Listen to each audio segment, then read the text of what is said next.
Hello, Noel. Hello, Orly. All right, we are here. We I are don't believe here. it, but we're here on video number 4 of the 6 steps to CMMC compliance. I feel like our journey is halfway gone and we're on the last 3 videos. But we're not there yet. We're not No, we're at not. We're not. not in the last book of Harry Potter quite yet. Oh, Yeah. indeed. That was a late night getting through that book. Oh, God. Indeed.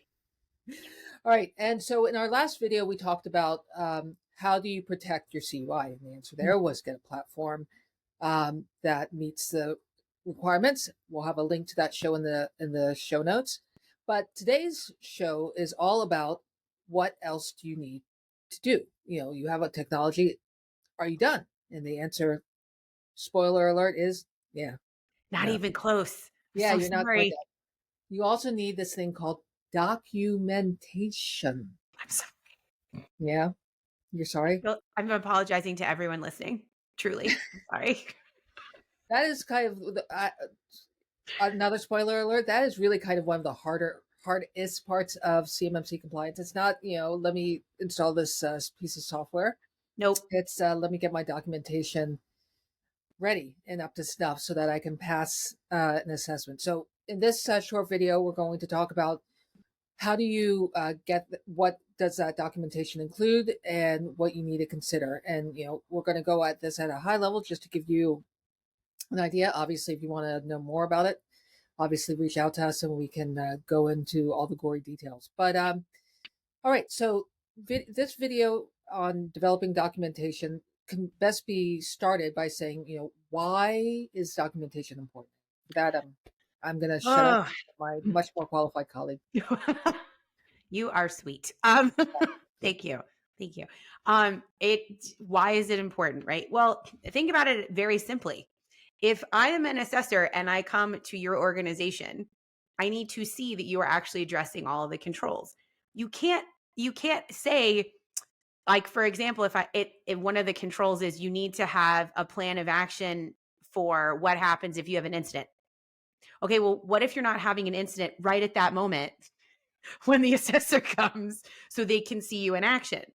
Obviously, you're going to have documentation to give them the answer for that. So that's really what it is. You have to be able to address all of those controls and give that assessor an overall understanding of what you're doing. They need to be able to get a really good sense of what you're doing, what you say you're doing. Are you actually doing it? And the best way, unfortunately, to get that information out there is through documentation. So there's going to be a lot of it. Yeah. All right. So that kind of answers the question of why it's important. But let's double click on that and start giving some specific names. So the most important piece of documentation here is the SSP, or System Security Plan. Yeah. All right. So this is the first piece of documentation anyone should focus on.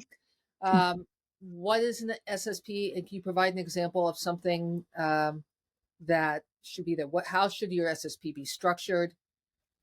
Absolutely. So your system security plan, the idea is that this is almost like your guidebook for the assessor. So the assessor is going to, well, pretty much every assessor that I know of is going to ask for your SSP before they ever do the assessment. So usually like 2 weeks, a month before, they ask you for a copy of your SSP so they can start looking at it as their guidebook to, okay, because some of the things that are in your SSP, you may have enough in there to sort of check the box on some of the controls before the assessor even gets there. So the better your documentation is, in theory, the shorter your assessment is going to be and hopefully the cheaper, right? So again, having good documentation cannot be understated. And your SSP, it is the system security plan. It's everything you are doing, everything you plan to do in the support of your system's security. So it really does have like quite a bit of information in it. I suggest people set it up as easy as it can be for an assessor. So for example, if you have an assessment that's being done against NIST standard 171/CMMC, set it up that way. Have every control, and then here's the control statement, and here's how we're answering it, and have all of that. You can go down to the objective level within the SSP if that helps your organization. You don't have to do that, but a lot of people are starting to that just because it's a little bit easier. So it's very much that was kind of a requirement, because I heard in one of our recent webinars, one of the problems that C3PAOs are seeing is that you have, let's say, give me an example, 3.12 point something, Sure. 3.1.1, for example, Yeah. and you'll Mhm. have you'll say, okay, we're meeting this control in this way, but they're Yep. not necessarily explaining how you're meeting the objectives. Yeah. And that's exactly the point. So the reason I say it's not required is because there's nothing prescriptive in NIST 800-171 that says you have to do it that way. What it says is you have to make sure that you have enough information where the assessor could glean or say, oh, yep, this checks the box for this control and this objective, et cetera, all the way down. So you don't have to set it up that way. If is it easier for you internally to do it that way? Then do it by all means. Is it going to be easier for the assessor? Most definitely. But I'm just making the point that you don't have to do it that way, but it does make it a little bit easier for your assessor. So, but no matter what version you decide to do, either down to the objective or not, you still do have to make sure that those objectives have definitive declarative statements applied to them somewhere in that control statement, however you decide to do it. Yeah, because if you can't address all of the objectives, and if that assessor comes in and is addressing those objectives and you don't have enough information, then yes, I can absolutely understand how C3POs are seeing a lot of that, because there are a lot of people out there who assume, okay, well, it's fine. I've looked at the objectives and I've already done them and it's okay. I think that's a misunderstanding that we have out there, that you do need to make sure that the assessor can see clearly where you are addressing those objectives within that control statement, either by separating them out or not, but it needs to be very clear. Yeah. All right. So you have the system security plan. That includes other documentation, though, as well. Yes. So that's one of the big misconceptions I think people have about a system security plan. They're like, oh, well, I'm going to make the system security plan. I don't need anything else. And that's not true. The system security plan is not just the plan itself, but also any sort of ancillary documentation you're using to support the system security plan. So things like an access control list is a perfect example.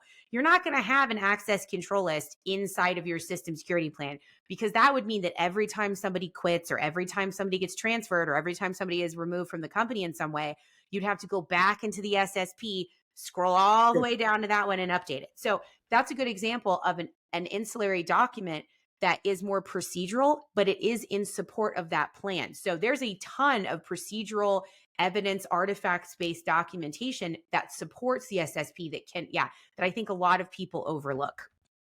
You also mentioned when we were preparing for the show that POAMs are an important part of this SSP Yes. documentation. Absolutely. We definitely, yeah, thank you. That definitely something that we want to call out. So plan of action and milestones, or POAMs, that is actually a control that you have to address. So that's a perfect example of a piece of documentation that is not going to, in fact, they don't want it in the SSP. Like, they want it as a separate document that is reviewed, etc. That is Right. a perfect example. I mean, 3.12.2 is the control that states you have to have a plan of action. That's a POAM list. So that's a perfect example of an ancillary document that would support the SSP in a direct control, but isn't in the SSP itself. Got it. Okay. So, in addition to the SSP, which we just mentioned, there are a couple of other key documentations that Yes. types of documentation we want to mention. Yep. The CRM, or Customer Responsibility Matrix. What is Yep. that? Sometimes called an SRM, like a services responsibility matrix. Sometimes there's like external service provider. Regardless, it is essentially whatever it's called. It's a responsibility matrix between you, the customer, and your external service provider. Like, for example, we have a customer responsibility matrix between ourselves and our customers. So Prevail and our customer base. So every one of those technological solutions that you use any external service provider you use in direct support of addressing those CMMC / NIST 800-171 controls, you are going to most likely need to have a customer responsibility matrix with them. And you're going to make sure to have that information ready for the assessor. That could be other additional evidence as well. It just depends on how you're utilizing that external service provider. Where do they come up in your system boundary? Are Got it. they protecting a CUI asset? Are they an SPA, et cetera? So there can be more additional evidence depending on how involved they are in your actual security posture. Um, we'd be remiss if we didn't, give a small plug for Prevail and mention, one of the value props of getting Prevail is that you do get all this documentation in a templated form, Mhm. which makes it so much easier to get this up to snuff and get you ready for a potential assessment, right? As it's not like we just give you the documentation and you're all done, but there No, is work that you sorry. have to do, but it makes it oh so much easier. Yes. I like to tell people that our documentation is somewhere between I'm starting from scratch and I have no idea what's going on, and I have a full scale consultant doing everything for me. So it's definitely, we have the Prevail information already kind of set there for you. There's a lot of boilerplate language you can use, but you still obviously have to do your due diligence and make sure to update things based on what your specific company is doing. But yeah, Right. it definitely, I would have killed to have had something like that when I was doing it, definitely, because I was the one on Yes. this side starting it all from scratch. All right. I think that gives the answers to the importance of documentation, what type of documentations you'll need. Definitely. Just reviewing SSP, any supporting documentation for your system security plan, your POAMs, your CRMs. And we could And go don't on with forget the more alphabet external soup. service providers. And right, we could go on with more alphabet soup, but we have pity on you. So instead, we'll give our goodbyes and say we hope you enjoyed this video. If you did, please subscribe and email us at what? How do people get in touch with us? Support. They can do compliance at prevail.com. How's that? That works. All right. Very good. Bye-bye. Bye.